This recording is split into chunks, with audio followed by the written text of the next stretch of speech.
कारण रहे कि आपको राजनीति में आना पड़ा? जय श्री राम। मैं पूनम पिंकी चौधरी, हिंदू रक्षा दल राष्ट्रीय विधानसभा प्रत्याशी, विधानसभा 56 से प्रत्याशी। जी, क्या कारण रहे कि आपको राजनीति में कदम रखना पड़ा? आपके भैया लगातार हिंदुओं के लिए काम करते, सनातन धर्म के लिए काम कर रहे थे। जब उन्हें इन्होंने एक षड्यंत्र के तहत जेल में डाल दिया और वो पर्चा नहीं भर पाए, तो सबने निर्णय लिया कि भाभी अब मैदान में आएंगी। और मैं हाउसवाइफ हूँ, मुझे अब धर्म के लिए, अपनी बहन बेटों की सुरक्षा के लिए मुझे इस मैदान में आना था। क्या क्या षड्यंत्र रचे गए कि अभी तक उनको जेल से बाहर नहीं आने दिया जा रहा है? देखो, अपने हिंदू भाइयों के लिए आवाज उठाई हमेशा, गौ माता के लिए, मंदिरों के लिए, अपने साधु संतों के लिए, बहन बेटियों के लिए, लव जिहाद से बचाने के लिए आपके भैया ने आवाज उठाई है। कितनी बहन बेटियां घर वापस लेके आए हैं लव जिहाद से बचा के। तो अब उन पे उन्होंने हिंदुत्व का काम करके इतने मुकदमे लगा दिए कि एक इतना जबरदस्त षड्यंत्र कर दिया कि उन्हें जेल से बाहर नहीं निकलने नहीं देगा। जब जिहादी जेल से पर्चा भर सकते हैं तो क्या आपके भैया नहीं वहाँ से नामांकन कर सकते थे? और आपके भैया को वहाँ से पर्चा नहीं भरने देगा तो फिर मुझे मजबूरी में आप सभी का हिंदुत्व का काम करने के लिए, हिंदू धर्म के लिए मुझे बाहर निकलना पड़ा और मैं सभी के लिए संघर्ष कर दूँ। पूनम मैडम जी, 20 तारीख को चुनाव है, उपचुनाव जिसे कहते हैं, उपचुनाव है जी। कैसा जनता में जो है आपको सहयोग और समर्थन मिल रहा है? देखो, ये तो योगी और मोदी जी के चेहरे पे वोट ले रहे हैं। इन्होंने अब तक कोई काम नहीं करा। जितने काम गिना रहे हैं वो सारे योगी और मोदी जी के गिना रहे हैं। मैं डोर टू डोर जा रही हूँ, अपने हिंदू बहनों के और भाइयों के बीच में जा रही हूँ, उनकी परेशानियां जान रही हूँ और मैं देख रही हूँ कितने परेशान है। लाइन पार जितने क्षेत्र हैं, किसी में गए नहीं है, कोई काम नहीं, इतने परेशान है। आप वहाँ 2 दिन नहीं रुक सकते। ना नाली है, ना खड़ंजे हैं, ना बिजली है, ना पानी है। आप ये देखो, नालियों के नाम पे नालियां ऐसे भरी पड़ी हैं जोहड़ की तरह। ना पार्क है, बच्चों के लिए कोई व्यवस्था नहीं की है, ना चिकित्सा है। ये लाइन पार का जो एरिया है, इसमें भेदभाव क्यों कर रहे हैं यहाँ के नेता जो है? देखो, ये काम कर रहे हैं सिर्फ अपने लिए।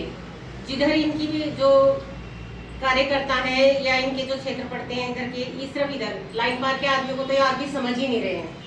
और उनकी आप पीड़ा देखें तो मैं जैसे गई हूँ दिवाली पे, कहते हैं अतिथि देवो भव, पानी नहीं था जी।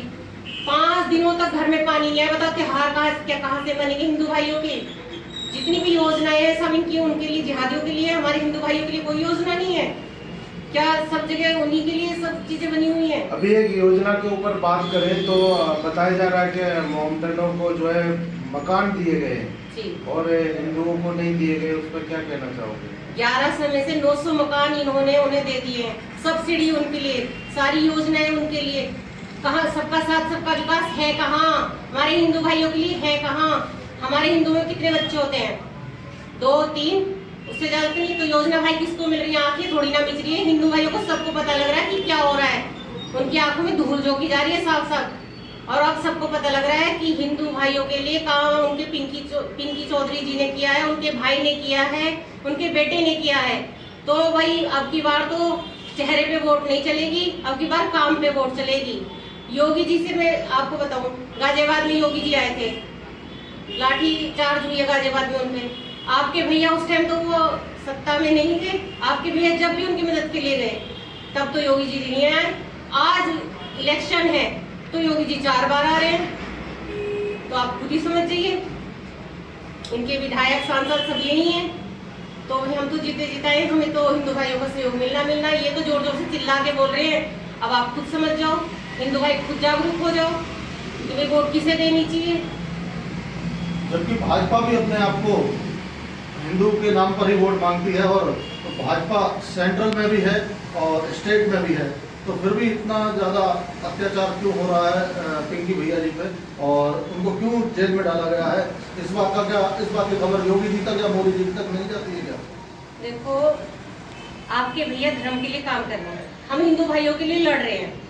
उन्होंने योगी जी से प्रार्थना करी थी, हिंदू भाई बांग्लादेश का आपको सभी को पता होगा, हिंदू भाइयों के लिए आवाज उठाई थी। तो उनके अंदर अपने हिंदू भाई के लिए इतनी पीड़ा है, जब वो बाहर बांग्लादेश में उन हिंदू भाइयों के लिए इतना दुख दर्द उनके दिल में है, यहाँ के हिंदू के लिए तो वो क्या ही करेंगे।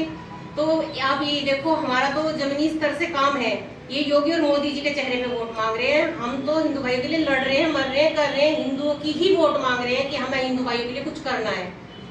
तो पिंकी भैया को जेल में क्यों डाला गया और क्यों अभी तक उनको जो है केवल जो ये विधायक प्रत्याशी के तौर पर अपने आप को उतारना चाहते थे, केवल उसकी वजह से या किसी और वजह से, कोई और वजह? यही डर है कि उन्हें पता है कि हमने कुछ काम नहीं किया है, केवल योगी और मोदी जी के काम गिना रहे हैं। काम तो आपके भैया कर रहे हैं ना, और ये जनता को पता है कि दिन रात कौन लड़ रहा है उनके लिए, गौ माता की जान कौन बचा रहा है, आधी आधी रात कौन सड़कों पे दौड़ रहा है, बहन बेटी के लिए कौन परेशान हो रहा है।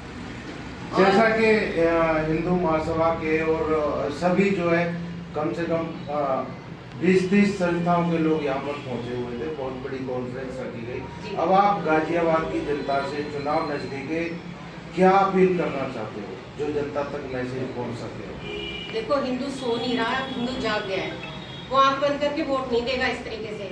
और ये तो खौफ आप देख ही रहे हो, इनके विधायक सांसद सब इस टाइम गाजियाबाद में है। पहले तो इतनी नहीं दौड़ भाग लगी है इनमें, अब तो सारे यहीं दौड़ रहे हैं ना। पहले क्यों नहीं दौड़े? थोड़ा उधर लाइन पार भी चले जाते, उधर भी कुछ काम कर लेते, थोड़ा इधर भी कर लेते, तो आज ये बहुमत से जीत पाते। लेकिन अब ये समझ गए हैं कि हम हारे हुए हैं, इसलिए अब इनमें खलबली मची है। और अब आप देखो, मैं तो जनता से ये अपील करूंगी, आपके भैया ने आपके लड़े हैं, आपके लिए मेहनत करी है, तो अब आप खुद देखें कि आपके लिए कितना आपको मतों से जिताना है। पानी की टंकी चुनाव चिन्ह है, अपनी बहन को इतनी भारी मतों से जिताएं, इतना आशीर्वाद दें कि इन्हें दिखा दे कि हिंदू भी ताकतवर है। जय श्री राम।